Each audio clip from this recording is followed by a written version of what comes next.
Sejam bem-vindos, alunos do curso de graduação da Medicina da UX, para mais uma aula da nossa disciplina de propedêutica médica, onde hoje abordaremos a semiologia do sistema respiratório.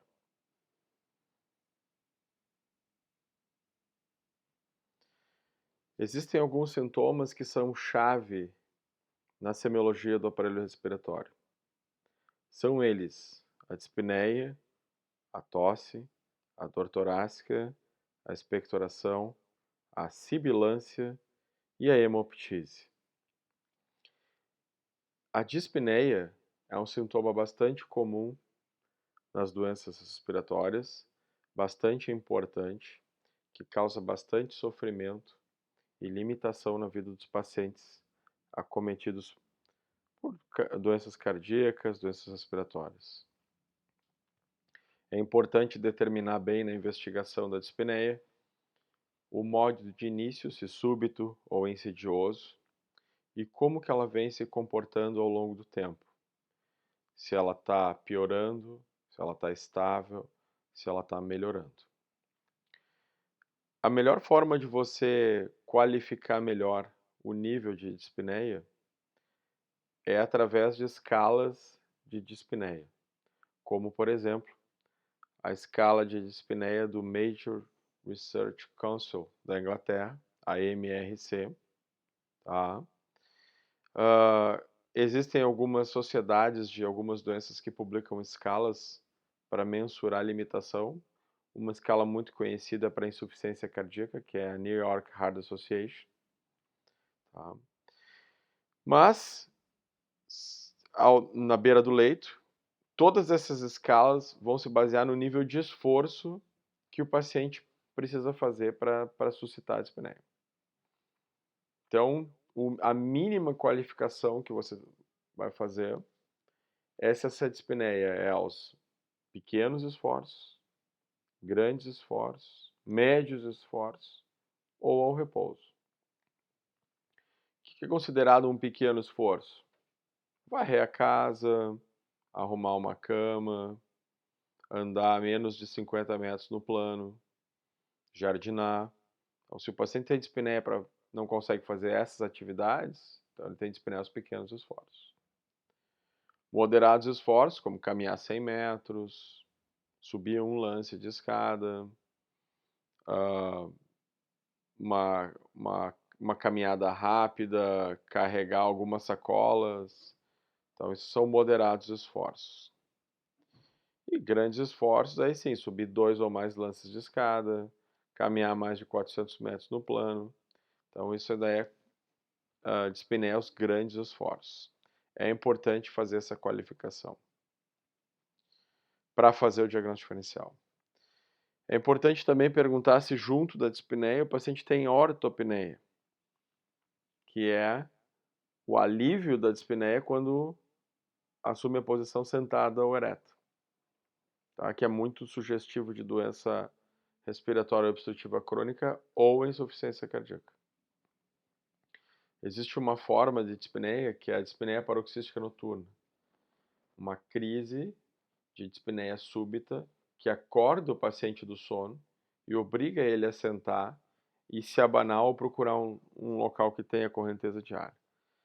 Esse sintoma, essa qualificação da dispneia é patognomônico praticamente da insuficiência cardíaca congestiva.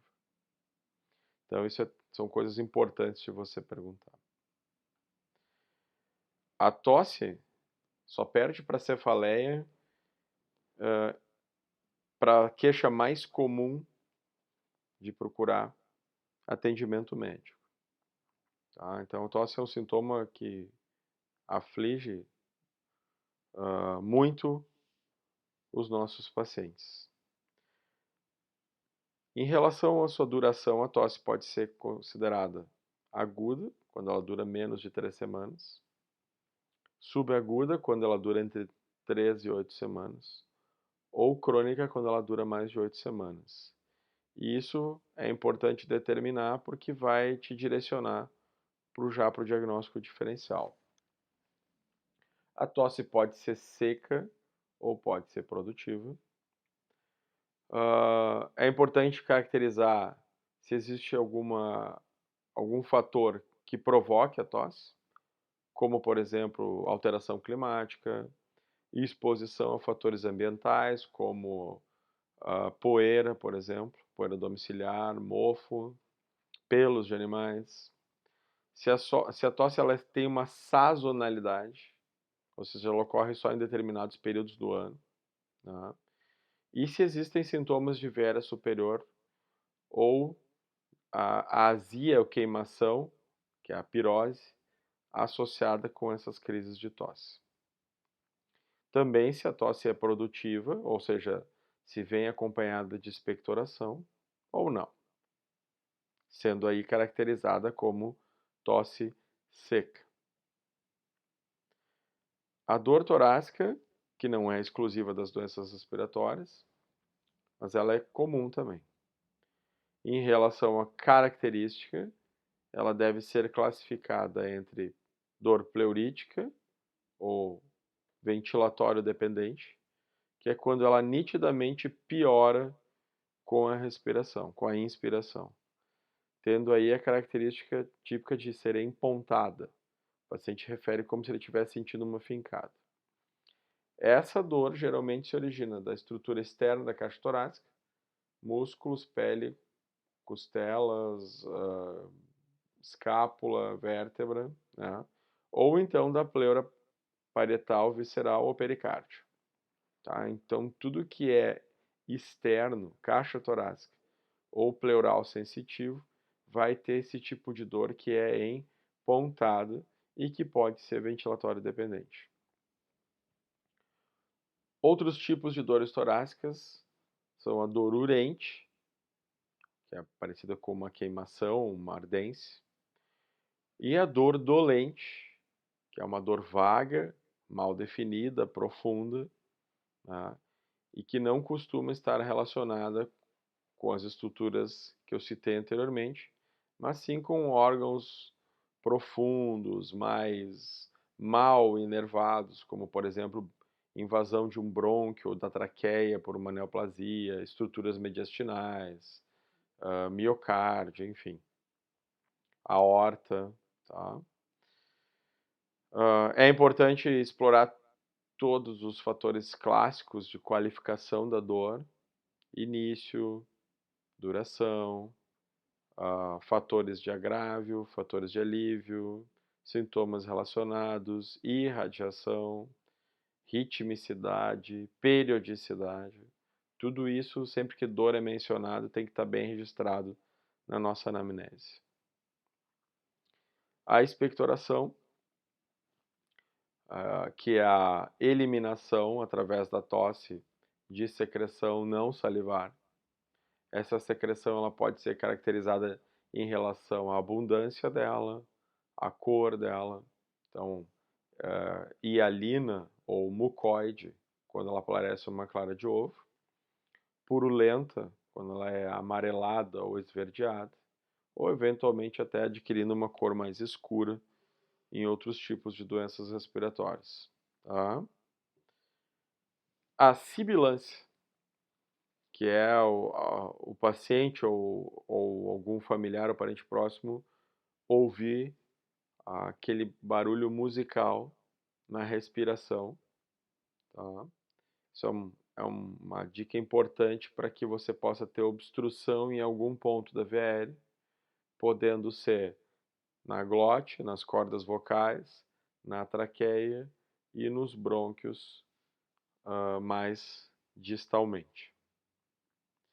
E a hemoptise, que é a eliminação de qualquer quantidade de sangue das vias aéreas inferiores, geralmente junto com a tosse. Aqui vocês estão vendo uma hemoptise em cima de um lenço, né? É importante caracterizar quanto tempo faz que o paciente está tendo hemoptise, a ritmicidade disso, se é diário, uma vez por semana, o quanto, qual que é o volume. Para estimar o volume é útil você utilizar alguma medida prática do dia a dia, como por exemplo, copinhos de cafezinho ou colheres de sopa, para que o paciente possa te dizer. Na hemoptise, em relação à quantidade, a gente pode ir desde um escarro hemoptóico, ou raias de sangue, até hemoptise franca, que se comprometer a ventilação ou causar dispneia junto é chamada de hemoptise com risco de vida.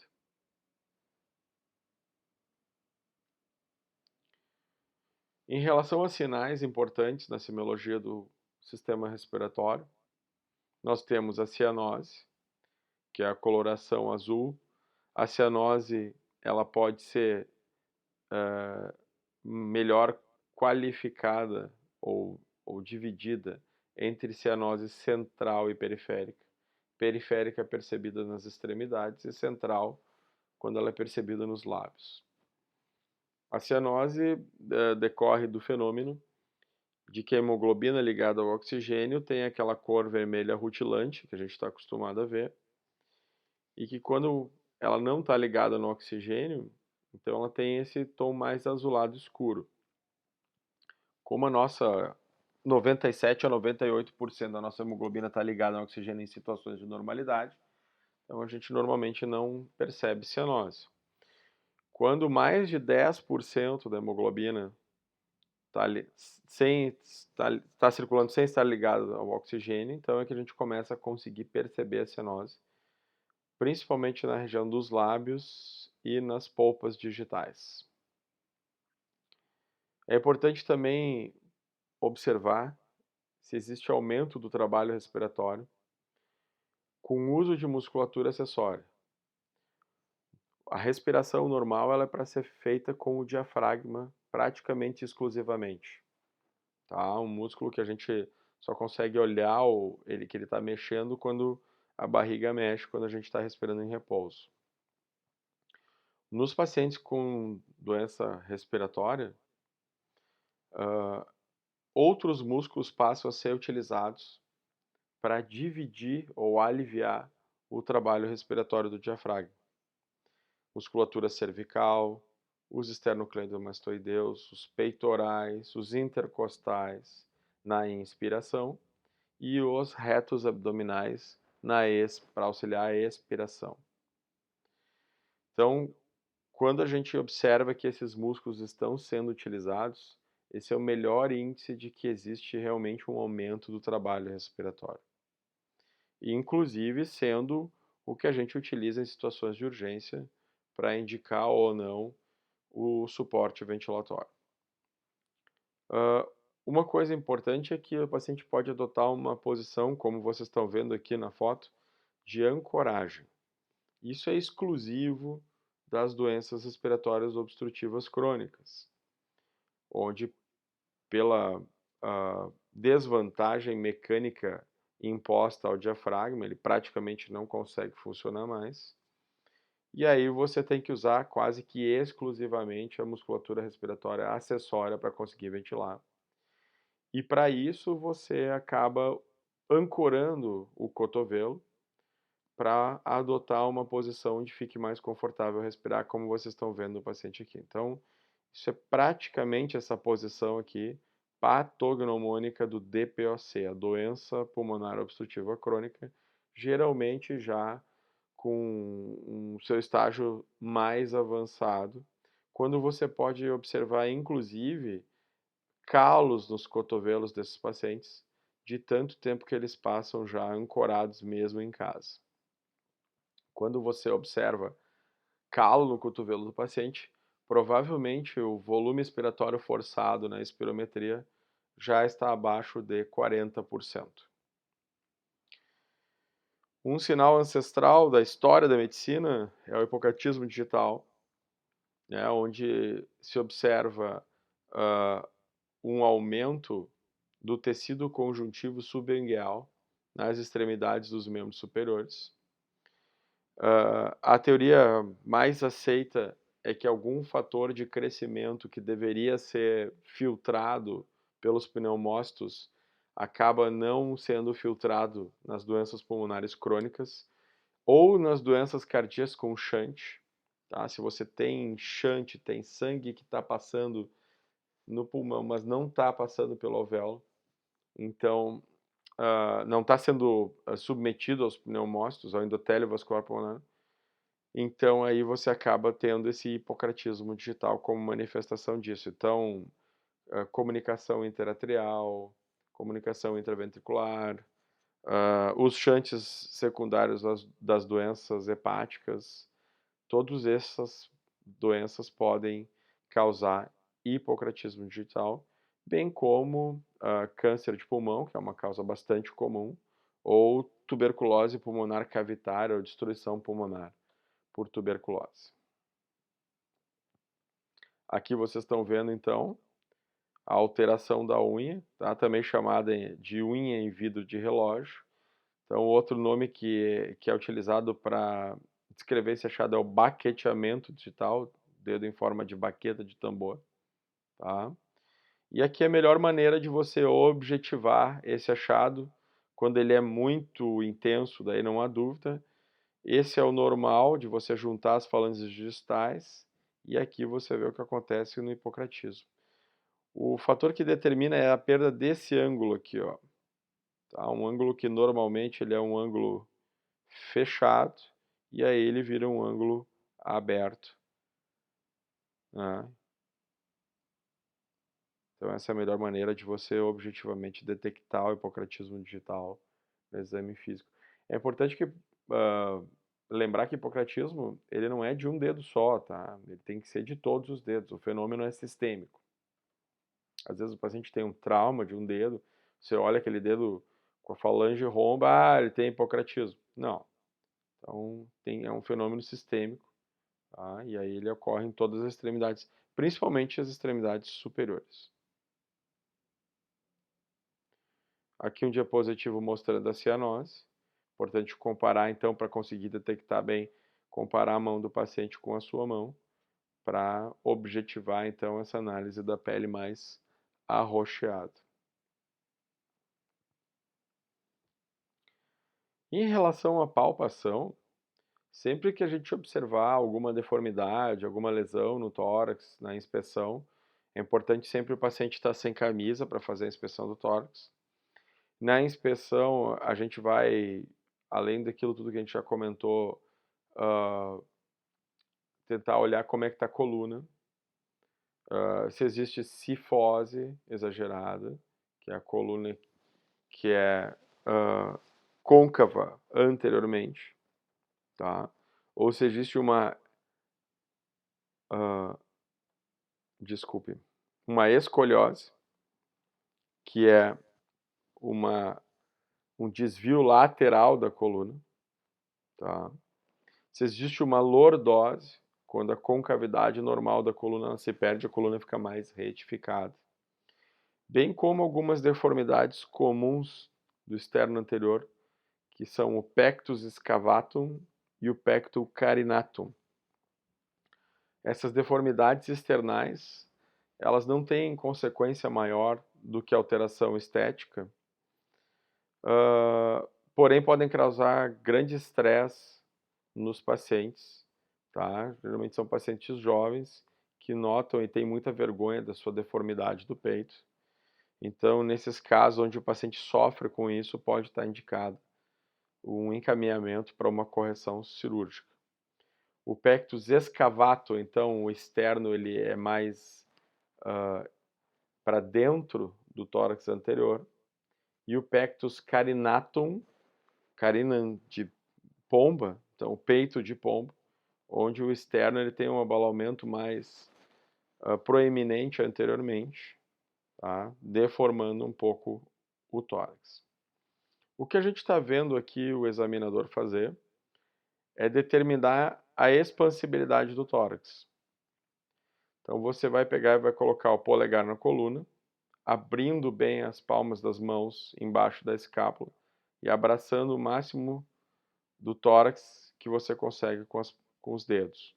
E aí você vai pedir para o paciente inspirar profundamente e observar o movimento da sua mão para ver se as mãos mexem-se significativamente e de forma simétrica.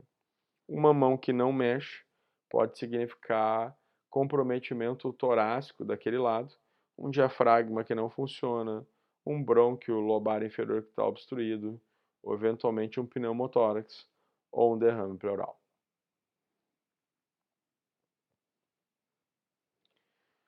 Outra técnica que é ancestral, que hoje é muito pouco utilizada, mas que eu acho que ainda vale a pena ser mencionado numa aula de semiologia, é o frêmito tóraco-vocal. Essa técnica ela utiliza o princípio da transmissão das ondas sonoras, onde o som ele sempre vai ser melhor transmitido no meio sólido do que no ar, certo? Então a gente consegue perceber com as calosidades ósseas das nossas mãos, principalmente com aquelas calosidades do carpo, a gente consegue perceber a vibração do som. Então, com o paciente despido, sentado ou de pé, a gente vai colocar o nosso carpo e vai pedir para ele falar 33. E vai comparar a percepção daquele transmissão daquele 33, da vibração nas mãos dos dois lados, certo? Então, uma lesão pulmonar, um tecido pulmonar, que é de preenchimento por meio líquido sólido, é a consolidação. Quando o ar é substituído por pus ou tecido, desculpa, ou exudato inflamatório. Isso vai ser percebido pelo examinador com o aumento do frêmito tóraco-vocal. Qualquer lesão que obstrua o brônquio, ou seja, o som não consegue se propagar pelo ar, tá? Ou que impeça o pulmão normal de ter contato com a pleura, por exemplo, um derrame pleural ou um pneumotórax, você vai ter redução do frêmito tóraco-vocal. Tá? Então, pede para o paciente falar 33 e sente aquela vibração através do carpo no tórax, comparando um lado com o outro, anterior e posterior. A percussão clássica, na técnica de dígito digital, tá? Depois nós vamos trabalhar na aula prática, vou ensinar vocês como realizar essa técnica de percussão dígito digital, que é utilizada no tórax e no abdômen. Então você vai no aparelho respiratório ter 3 tipos de sons. O som normal, que é o som claro pulmonar. Um timpanismo, que parece que você está batendo num tambor, tá? E que é um sinal de pneumotórax. E a maciçez, que parece que você está batendo num órgão sólido, tá? Que daí você é encontrado quando você tem uma consolidação, não tem mais ar lá dentro, ou derrame pleural. Tá? Importante ver que ele está fazendo aqui, ele está percutindo exatamente o espaço entre as costelas, não adianta percutir osso. Tem que percutir no meio das costelas, sempre para pegar e perceber o fenômeno acústico gerado a partir do tecido pulmonar que está subjacente.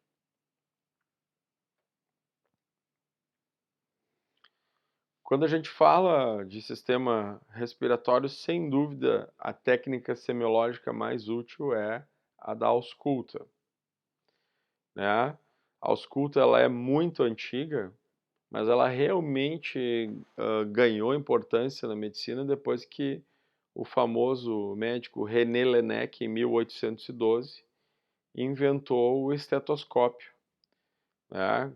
E aí a técnica passou a ganhar mais aceitação pelos médicos e pela sociedade, porque os médicos naquela época eram muito pudicos de encostar os seus ouvidos diretamente no tórax, principalmente das senhoras.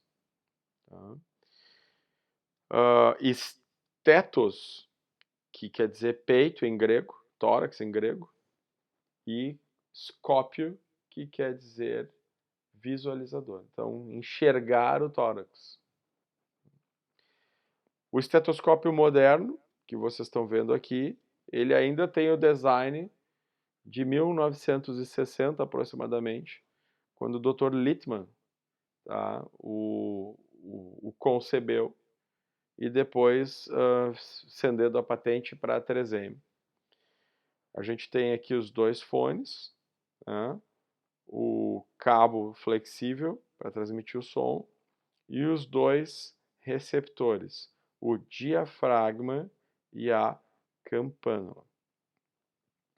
O diafragma serve para a gente perceber mais os sons high pitch, com alto timbre, enquanto que a campânula percebe melhor os sons com um timbre um pouco mais baixo, tá? Os modernos estetoscópios do Littmann, quando você aplica pressão no diafragma, você já consegue migrar um pouco de high-pitched sounds até que o som seja um pouco mais low-pitched, não tanto low-pitched quanto a campana. Então, na verdade, você consegue, com esse estetoscópio moderno, atingir 3 níveis de pitch para a percepção dos sons.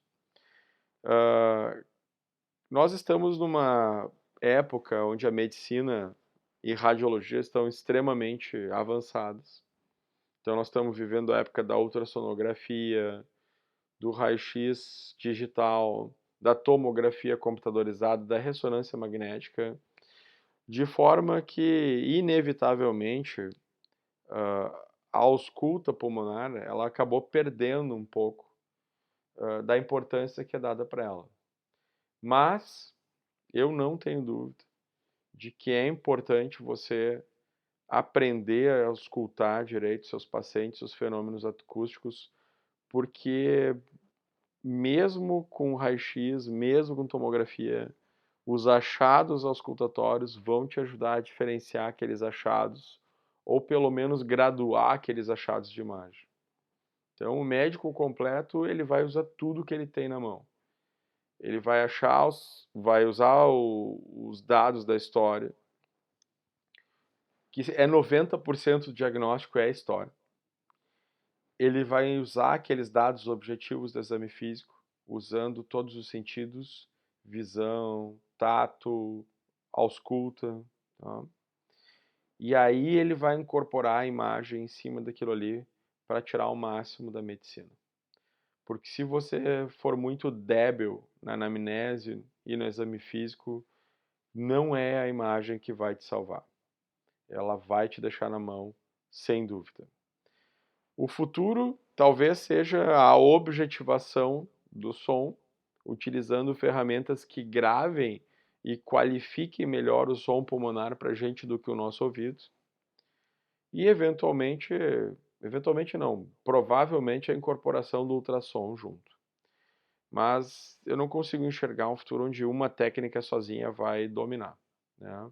Acho que elas vão continuar sendo cada vez mais congregadas para um melhor resultado do diagnóstico. Aqui vocês estão vendo os pontos da ausculta típicos.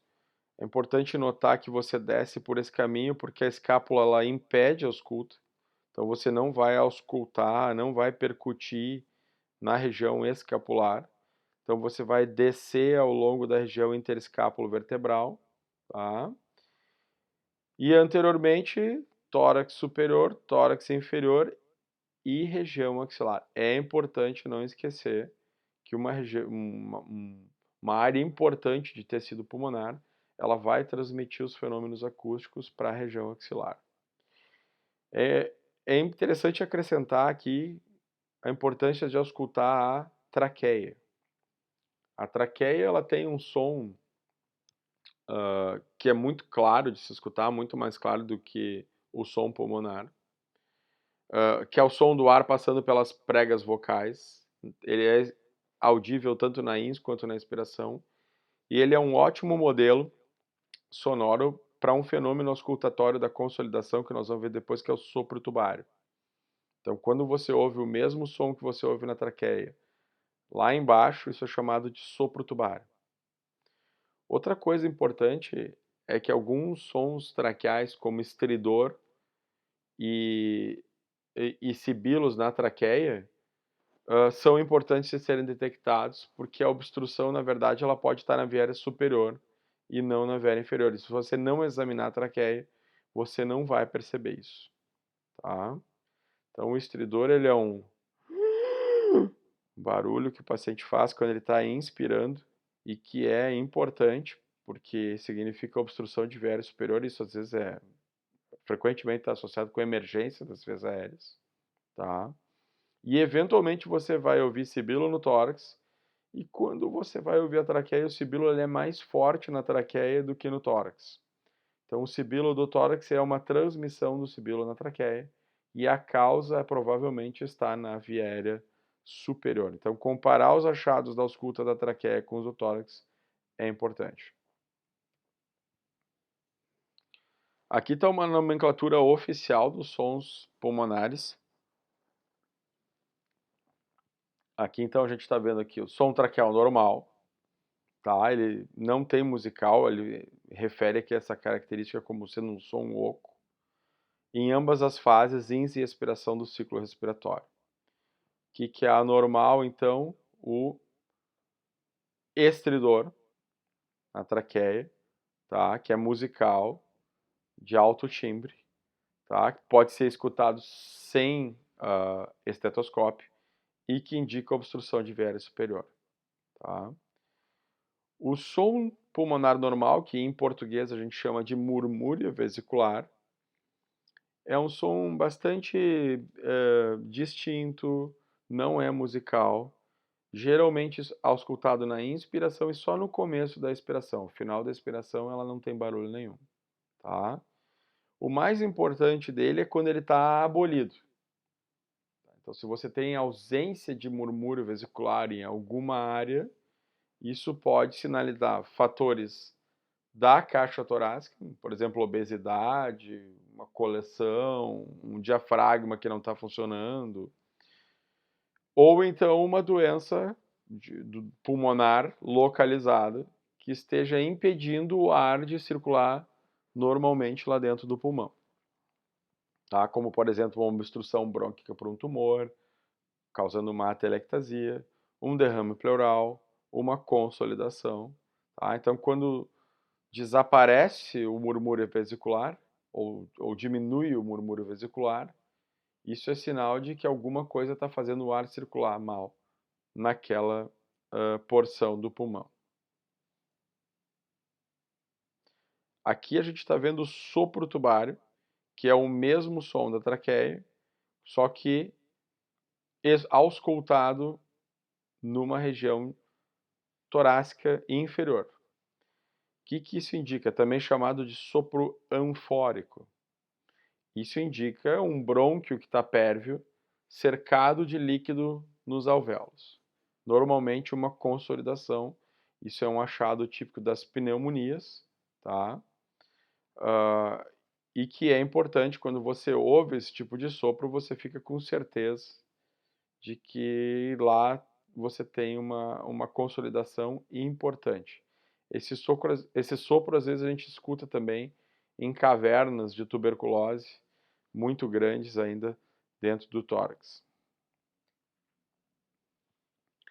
O sibilo é um barulhinho musical de alto timbre, geralmente expiratório, nas doenças obstrutivas, mas eventualmente é escutado também na expiração.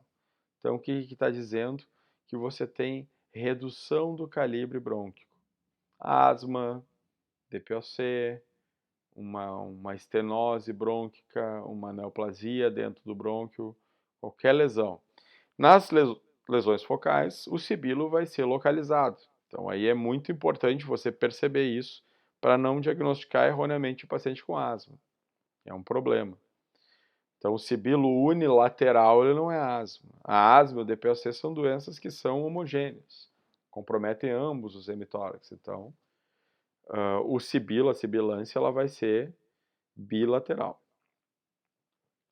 O ronco, ele é um ruído musical também, mas com um timbre mais baixo, ele é mais grosseiro que o sibilo. Normalmente associado com secreção na via aérea mais central, traqueia, brônquio principal ou segmentar. Uma dica para o ronco é que ele muda com a tosse. Você pede para o paciente tossir, o ronco ele melhora bastante, tá? Enfatizando essa provável dependência de muco ou secreção na via aérea na sua gênese. É importante auscultar a traqueia para você diferenciar o ronco de transmissão, que é daquela secreção que está acumulada na laringe, em pacientes com dificuldade de deglutição ou coma, daquele ronco que realmente é causado por doença mais da via aérea inferior. Então, os ruídos contínuos musicais são os sibilos e os roncos. E depois aí nós temos os ruídos descontínuos, que são os crepitantes. Os crepitantes são subdivididos entre crepitantes finos e crepitantes grossos. Os crepitantes finos sinalizam a doença do interstício pulmonar, como a insuficiência cardíaca, a fibrose pulmonar, tá? São as pneumopatias intersticiais. O ruído que mais se assemelha aos crepitantes finos é o ruído do velcro, tá? Provavelmente eles são originados das pequenas vias aéreas, tá? Do ar passando ali. E essas pequenas vias aéreas elas estão muito estreitadas por causa do componente intersticial que está alterando a morfologia da via aérea ao redor.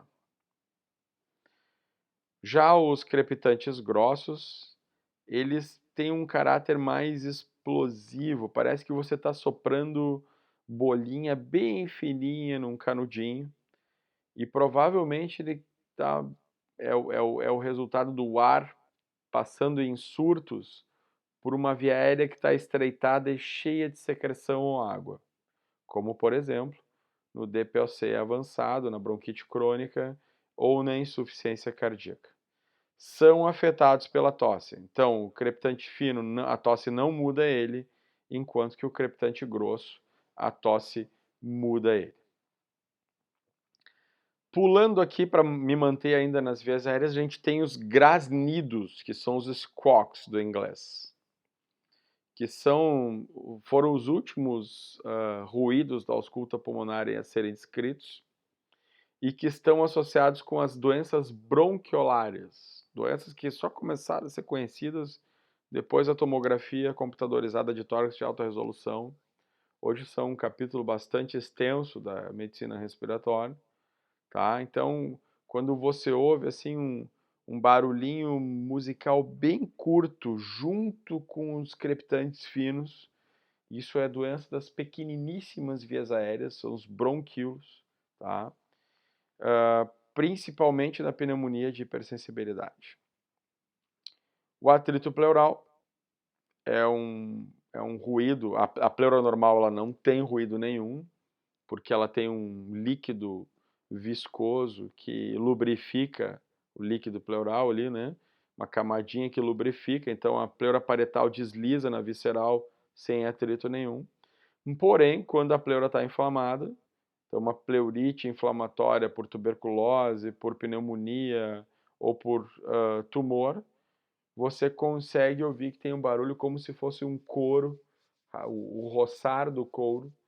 Esse é o chamado atrito pleural, que é audível ali na pleura. Então essa é a nomenclatura atual, oficial, dos sons encontrados na ausculta pulmonar.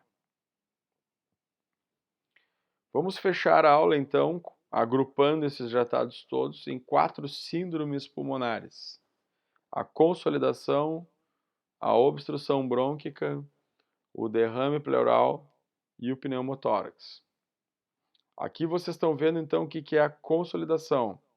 Traqueia pérvia, bronco principal pérvio, alvéolos cheio de líquido inflamatório. Tá?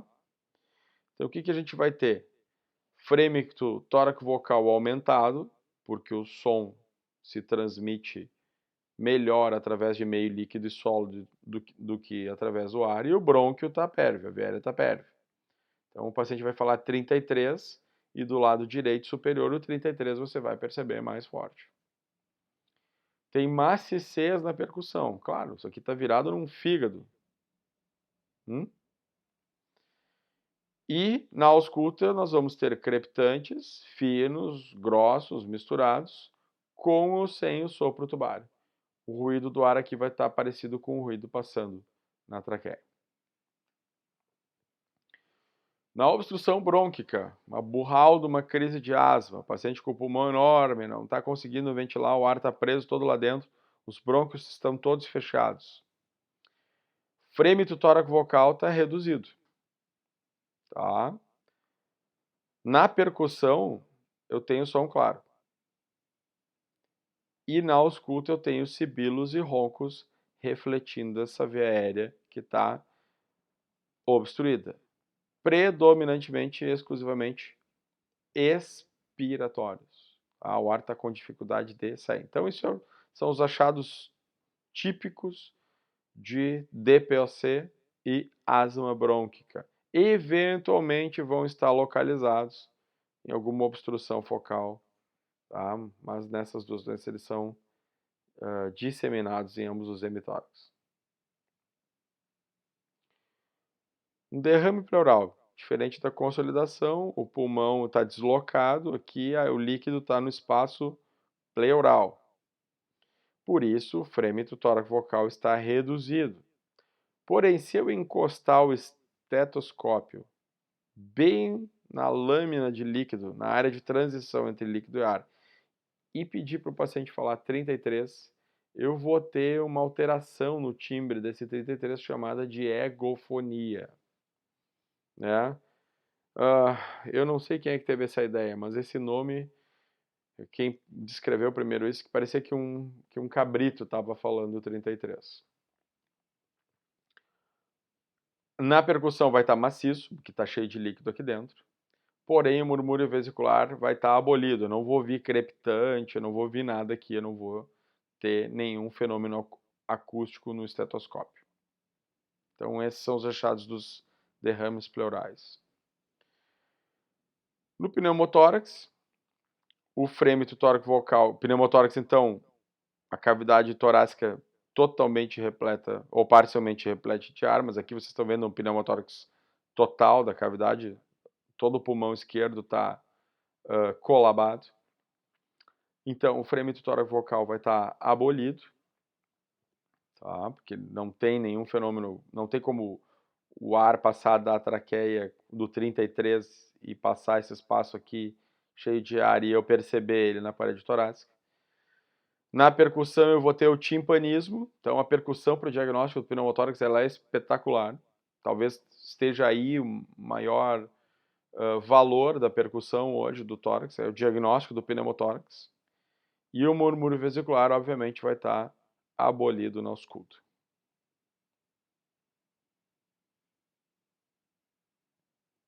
Bom, chegamos ao fim da nossa aula.